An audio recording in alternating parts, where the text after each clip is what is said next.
Austrália, por exemplo, Melbourne, 65% dos esgotos de Melbourne são tratados num sistema de tratamento, não é de polimento, é de tratamento por escoamento à superfície, overland flow.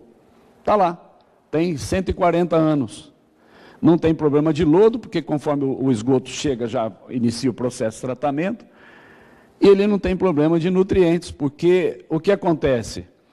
Você pega o nutriente e o coloca no ciclo natural, que é o sistema solo-planta. Então, o que a gente advoga é que eu possa ter polimentos do tratamento terciário alinhado com a disposição no solo. Ora, se eu tenho nitrogênio e fósforo, só para você ter ideia, o esgoto sanitário, que é oriundo da atividade doméstica, mais comercial e um pouquinho de industrial, tira todo aquele industrialzinho, né? Ele tem uma quantidade de nitrogênio que, se você fizer uma irrigação de 5 milímetros por dia, você tem possibilidade de fazer 2 a 3 plantios, suportar 2 a 3 plantios de milho no ano, por exemplo. De fósforo, esse é o problema, né? Você tem a possibilidade de 7 a 8 plantios no ano. E de potássio, você tem a possibilidade de meio plantio por ano. Isso, se você não fizer complementação do nutriente, né? É claro que o fósforo também, mesmo na disposição do solo, tem que ser considerado, porque o fósforo ele é tido como de pouca mobilidade no solo, por ser covalente, mas só que quando você vai pondo fósforo e não vai retirando, ele tem uma possibilidade do processo de retrogradação. Ele fica livre com a carga hidráulica, ele alcança o lençol freático e aí causa eutrofização, perda de mananciais e assim por diante. Nós temos uma pesquisa em Populina, nós começamos em 1983, até hoje ela está lá e nós continuamos pesquisando, e a gente viu que pouco se fala do fósforo na literatura. E, na verdade, nós percebemos que o fósforo alcançou, sim, o lençol freático. Mas, de qualquer maneira, voltando na questão do que fazer com os nutrientes, é importante que a gente, na medida do possível, recoloque-os na natureza, no sistema solo-planta. É claro que aí tem toda uma colheita. O que eu estou dizendo para vocês é o seguinte: uma vez eu estava dando uma palestra sobre disposição no solo e a pessoa disse para mim o seguinte: olha, eu gostei desse negócio de jogar cocô no chão. Não é disso que nós estamos falando. Nós estamos falando de tecnologia, nós estamos falando de operação, manutenção, nós estamos falando de acompanhamento, nós estamos falando de levar a sério a disposição de efluente no solo, né? Isso, levar a sério, significa monitorar, ver efeitos colaterais, acompanhar. Temos a questão dos fármacos hoje, que não dá para ignorar, não é uma coisa tão simples, mas, de qualquer maneira, eu tenho que pensar assim, o que fazer quando eu estiver tratando, quando eu for tratar em nível terciário. Porque não tem mágica. Se você puser na osmose reversa, a osmose reversa é quase que uma peneira iônica. Você retirar significa reter. Em toda a literatura você olha e fala, retirou o nutriente. Você não retirou coisíssima nenhuma. Você reteve o nutriente. E aí o que fazer? Faz uma lavagem contra a corrente. E como é que faz? O que faz com isso aí? Vamos lá, Miriam. Bom, isso daqui é o ciclo natural, já foi levantado para mim a bandeira dos 15 aqui, mas eu termino no meu tempo. Vamos lá. Vai, pode passar isso daí, pode passar. Isso daqui é um pouco a autodepuração, de uma certa forma. Se você põe esgoto suficiente que não torne o rio um Tietê, por exemplo, que vai ficar eternamente anóxico, você tem o ciclo da autodepuração, que os nutrientes são dispostos para as algas. Claro que também tem controle, porque senão eu vou causar eutrofização. Aí, se eu estiver jogando esgoto o tempo todo, vai estar sempre numa situação de fermentação e não de digestão. Vai. Já falamos sobre isso daí, segue. Pode seguir. Volta um pouquinho, por favor. Aqui, ó, A disposição de esgoto no solo, se entendido como um reuso, entendido, operado como um reator natural, posterga investimentos dos tratamentos compactos, produz e protege o meio ambiente. Vai. Isso aqui é uma foto do sistema de Melbourne, na Austrália. Aliás, uma curiosidade, 65% dos esgotos é tratado por disposição no solo. Hoje eles estão trocando por um pouco de lagoa. E 35% eles começaram a tratar por lodo ativado. Já estão desesperados, não sabem o que fazer com o lodo, né? Aí inventa lagoa de secagem, aí inventa piralise, inventa centrífuga, inventa bag, inventa o que for, matar lá o problema. Região metropolitana, para você ter uma ideia, hoje, tratando o que trata, todo dia que amanhece, né, Yara? Mais ou menos o que? Uns 500 toneladas a dia? 400? A 35% de sólido? Não é brinquedo. Você vai dormir com o pátio vazio, acorda com o pátio de 400 toneladas. Isso é um problema que, se quem quer ficar famoso, descubra o que fazer com o lodo no terceiro milênio. Estou falando de ET.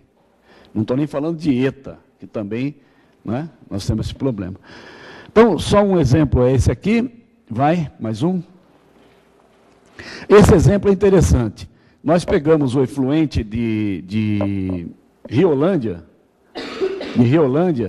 e fizemos a disposição no solo. Pegamos a lagoa, inclusive lagoa anaeróbia, facultativa, seguida de maturação, e fizemos a disposição no solo. Todo cuidadinho, tá vendo? Olha, todo cuidado, né? E aí plantamos milho. Aí fizemos testes, maravilha, maravilha. Aí, bom, já que deu certo, vamos plantar tomate. Claro que não é o tomate rasteiro, é o tomate em vara, né, para não ter contato. Bom, e aí a Sabesp descuidou. E o agricultor se empolgou, né? No ano seguinte, ele plantou abóbora. Ou seja, a utilização de nutriente, o reuso, seja ele de lodo, ou seja ele do efluente líquido, você foi rigoroso com ela assim? Não foi, né? Estou brincando. É que você... Estou brincando, pode ficar sossegado. Aí, fui brincar, me perdi aí. Estava falando da abóbora, né? Então, o reuso, tanto do lodo, quanto do... Depois, um outro dia, a gente fala do lodo, né? Lodo classe B, lodo classe A, de composto, etc, etc. Ele passa por duas fases importantes. Uma fase de aceitação cultural e depois uma fase de descuido sanitário. Então, este foi um caso que a gente teve esse problema. Vai. Esse daqui é o caso de Populina, que eu falei para vocês, que ele trata os esgotos. O esgoto chega, é gradeado, desarenado. O tratamento primário, o secundário e o terciário é dado nesses módulos. Vai. Isso aqui também é Duratex, que ela tem um esgoto 95% resultado das placas e da fabricação dela e 5% doméstico. Vai. Aliás, esse caso é um caso interessante. Isso é uma foto do deserto de Negev.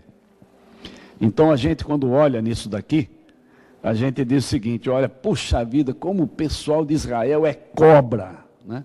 É bom nesse negócio, é bom coisíssima nenhuma, os caras tomam um aperto o tempo todo. Não tem água para nada. Estamos aqui em pleno deserto. Se você olhar, até o mato só cresce onde tem irrigação. Aí os caras desenvolveram irrigação por gotejamento. Passa o próximo, por favor, Miriam. Não, o próximo. Aí gotejamento, o cara é o seguinte, por gotejamento ainda está na superfície, estou perdendo alguma coisa que está evaporando. Então vamos fazer gotejamento subsuperficial. Aqui tem um tubo enterrado aqui, ó. Aqui, a 40 centímetros de profundidade. Então o que ele faz? Ele pega o efluente, dispõe e faz com que o nutriente naturalmente entre nos ciclos naturais do fósforo, do nitrogênio, do potássio, etc. Agora volta, por favor, Miriam. Essa foto, não, da frente mesmo. Não, para frente é para frente. Não, está indo para trás, Miriam. Aí, não, nesse aqui. Não, aí. Volta um, Miriam. Para aí, isso, fica tranquilo, aí. Esse daqui é uma foto interessante em pleno deserto do Negev, plantação de milho. É que não dá para ver aqui. Aqui você percebe que está irrigando hoje aqui, não irriga aqui. Aqui irriga amanhã, hoje aqui. Então, dia sim aqui, dia sim. Vamos dizer, dia par, dia ímpar. Então, ele recolhe a tubulação. Interessante que a tubulação num canto aqui, ó, que não dá para ver nessa foto, ficou curta. Então, aquele cantinho de milho não conseguia receber o nutriente, morreu. É no deserto. Tá certo? Bom, e por fim dizer o seguinte, nós temos uma dificuldade enorme de aprovar disposição de efluente no solo, no estado de São Paulo.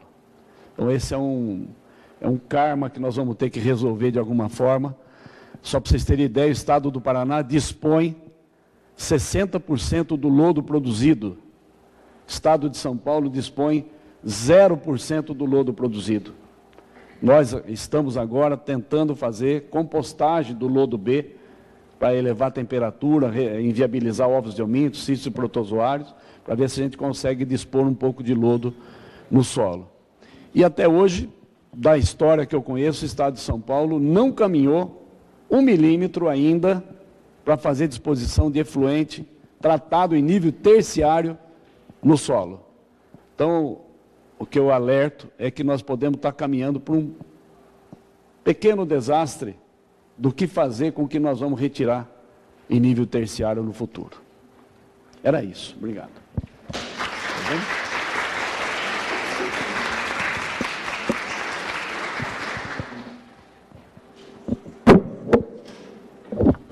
Obrigado, professor, pela apresentação.